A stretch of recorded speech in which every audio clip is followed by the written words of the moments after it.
Aujourd'hui, j'avais à cœur de vous partager 3 conseils pour une reconversion en douceur.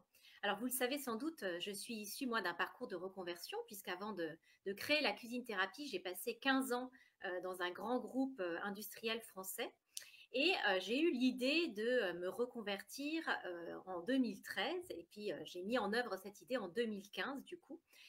Et du coup, voilà, en toute humilité, j'avais envie de vous partager 3 conseils qui moi m'avaient, bien aidée dans, le développement de ma reconversion, dans la préparation de ma reconversion.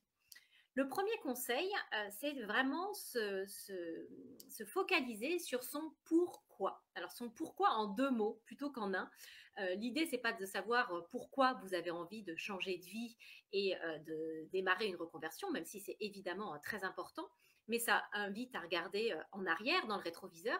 Moi, ce que je trouve comme très intéressant comme question, c'est la question du pourquoi on a envie de faire les choses. C'est-à-dire qu'est-ce qui nous fait vibrer? Qu'est-ce qui nous met des petites étoiles dans les yeux au sujet de ce nouveau métier qu'on a envie d'appréhender, au sujet de cette nouvelle page qu'on a envie d'écrire au niveau professionnel. Et moi, je sais que quand j'ai commencé à réfléchir à la cuisine thérapie, il y avait 2 mots qui revenaient en boucle, qui étaient le mot créatif et le mot relationnel. C'était vraiment 2 mots, 2 qualificatifs qui me tenaient énormément à cœur et qui finalement guidaient un petit peu ce que j'avais envie de faire, le métier que j'avais envie de me construire sur mesure. Et ces 2 mots, du coup, m'ont aidée dans la reconversion, puisqu'à chaque fois que je pouvais éventuellement être prise d'un doute ou être un petit peu en train de tâtonner, eh bien, je me refocalisais sur mon pourquoi, c'est-à-dire pour quelles raisons, pour quelles attentes, avec quelle intention je faisais les choses. Et ça m'aidait du coup à me réancrer, à me réaligner dans mes objectifs par rapport à la cuisine thérapie. Une deuxième question qui a été très utile aussi, enfin un deuxième conseil qui a été très utile aussi pour moi, et je pense que ça l'est pour beaucoup, c'est de vraiment accepter le risque, ou plutôt l'incertitude, comme faisant partie intégrante d'un processus de reconversion. C'est-à-dire de raisonner finalement un peu en perte acceptable. Donc bonjour aux personnes qui nous rejoignent. Qu'est-ce que ça veut dire raisonner en perte acceptable? Ça veut vraiment se dire: qu'est-ce que je suis prête à perdre? Est-ce que je suis prête à perdre la sécurité d'un travail? Est-ce que je suis prête à perdre un revenu régulier et constant tous les mois? Et mettre au regard de ça ce que j'ai l'intention de gagner avec ce nouveau projet de reconversion. Et donc vraiment de se demander jusqu'où je peux aller, quelle est la limite que je peux me donner, à partir de laquelle eh bien, je déciderai ou pas de faire marche arrière parce que je me serais trop exposée ou trop mise en danger par rapport à mon objectif de reconversion. Et c'est une question vraiment importante à avoir en tête parce que très clairement, quand vous avez envie de vous lancer, vous pouvez être pris de doutes ou vous pouvez être soumis aux doutes de votre entourage aussi, que ce soit des parents, des amis, de la famille, etc. Et du coup, vous dire, bah, je vais essayer parce que vraiment, je n'ai pas envie d'avoir de regrets de ne pas avoir essayé. Donc, je vais essayer et je me fixe tel objectif en deçà duquel, bah, si je n'y suis pas arrivée, eh bien, j'en conclurai que peut-être c'est pas pour moi et je chercherai un autre travail. Et moi, c'était une question que j'avais vraiment beaucoup. À l'époque, mes parents et mon père en particulier étaient assez stressés de me voir prendre cette tangente-là au niveau professionnel. Et je lui avais dit, écoute, je me donne 2 ans. Et si dans 2 ans, ça n'a pas fonctionné, eh ben, je ne m'entêterai pas. J'essaierai de passer à autre chose ou de voir qu'est-ce qui pourrait faire que la cuisine thérapie fonctionne. Donc, ça a pris un petit peu plus de 2 ans, mais j'étais tellement confiante et j'avais tellement confiance dans le fait que la cuisine thérapie allait vraiment décoller que j'ai un petit peu transigé entre guillemets avec cet objectif. Mais je vous invite vraiment à vous fixer un objectif parce que ça va vous rassurer vous et ça va sans doute aussi rassurer les personnes autour de vous pour savoir que bah, vous n'êtes pas tête brûlée, vous ne vous lancez pas bille en tête dans quelque chose, vous vous fixez aussi des objectifs et si vous n'atteignez pas ces objectifs, vous n'allez pas vous persécuter et continuer vaille que vaille. Donc il y a quand même cette idée de raisonner finalement en perte acceptable, de se demander qu'est-ce qu'on est prêt à perdre et pourquoi, CF, la première question que je vous posais tout à l'heure, pourquoi on est prêt à faire ces choix-là. Et puis, il y a un troisième conseil qui, me semble-t-il, est très important aussi et qui, vous allez voir, n'est pas du tout antinomique par rapport aux 2 premiers. C'est vraiment de raisonner dans une optique de persévérance, pardon, de patience, et puis d'être vraiment engagé dans le développement de son activité de reconversion.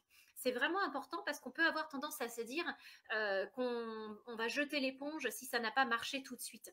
Or, il faut vraiment l'avoir en tête, un projet de reconversion, quel qu'il soit, hein, en tout cas une création d'entreprise, et quelle qu'elle soit, quel que soit le secteur, ça prend du temps. Moi, j'ai coutume de dire qu'en général, il faut minimum 3 ans, et c'est pas moi qui le dis, hein, c'est toutes les études qui le prouvent, qu'il faut minimum 3 ans dans le cadre d'une création d'entreprise pour qu'on puisse se sentir enfin serein et rasséréné dans son activité. Donc, ça nécessite évidemment de la persévérance, de la patience, de la foi aussi, d'une certaine façon, en tout cas une forme de conviction que les choses vont aller de mieux en mieux. Et moi, il y a une image que j'aime beaucoup, que je vous mettrai d'ailleurs dans les commentaires, c'est cette image de cette carotte qui est sous terre et qui commence à grossir sous terre, mais qu'on ne voit pas. Et du coup, on a l'impression qu'il ne se passe rien, alors que dans les faits, il y a plein de choses qui sont en train de se préparer. Et il faut du coup avoir cette patience et cette persévérance de voir les choses sortir de terre. Et de temps en temps, ça prend un petit peu de temps.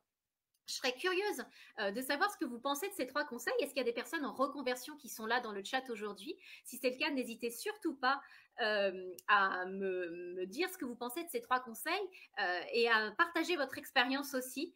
Alors Vanessa qui dit oh que oui, persévérance et en même temps tellement de bonheur de voir l'évolution. Alors oui, Vanessa, carrément, évidemment, on est très fiers aussi de se retourner dans le rétroviseur, et ça c'est très important justement de pouvoir constater les victoires, de pouvoir s'auto-congratuler, de pouvoir faire preuve de gratitude et de bienveillance vis-à-vis de soi-même pour se rendre compte justement de tout ce chemin parcouru, parce que encore une fois, une création d'entreprise, une reconversion, ça ne se fait pas, la croissance ne se fait pas comme ça du jour au lendemain.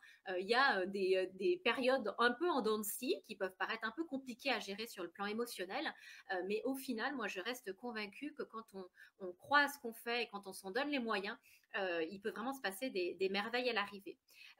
Et puis un truc aussi que j'aurais pu ajouter, ce serait peut-être mon 4e conseil, et ça j'en parle beaucoup aux praticiens que je forme à la cuisine thérapie, parce que je suis moi-même passée par là et je sens que c'est vraiment un conseil majeur quand on est en reconversion. C'est le conseil de pouvoir s'engager vis-à-vis de quelqu'un. C'est-à-dire, on a souvent tendance à rester un petit peu bloqué, un peu tétanisé par l'ampleur de la tâche. Et moi, je trouve qu'une des façons de se mettre en mouvement, de passer à l'action, c'est justement de s'engager vis-à-vis de quelqu'un. Et je demande souvent, moi, aux praticiens que je forme, de s'engager soit entre eux, soit même vis-à-vis de moi-même, à faire telle et telle action pour telle date. Puisque, comme vous le savez, une action, tant qu'elle n'est pas bornée par une date, tant qu'on ne s'est pas engagé sur une date concrète, eh bien, il ne se passe rien. Et le fait de s'engager vis-à-vis de quelqu'un et de dire de façon officielle, pour telle date, j'aurai réalisé telle et telle chose, des petits pas. Hein. L'idée, c'est pas de prendre des engagements où vous allez, ça va vous empêcher de dormir la nuit, mais en tout cas des engagements sur des petites choses. C'est vraiment ce qui permet de passer à l'action et de maintenir cet effort dans la durée. Donc, je serais curieuse, voilà, encore une fois, de répondre à toutes vos questions dans les commentaires. Surtout, n'hésitez pas, c'est quelque chose qui me fait super plaisir, a fortiori en plus sur un sujet comme la reconversion, qui est vraiment un de mes dadas. Donc, n'hésitez pas à poster dans les commentaires, je me ferai un plaisir de répondre.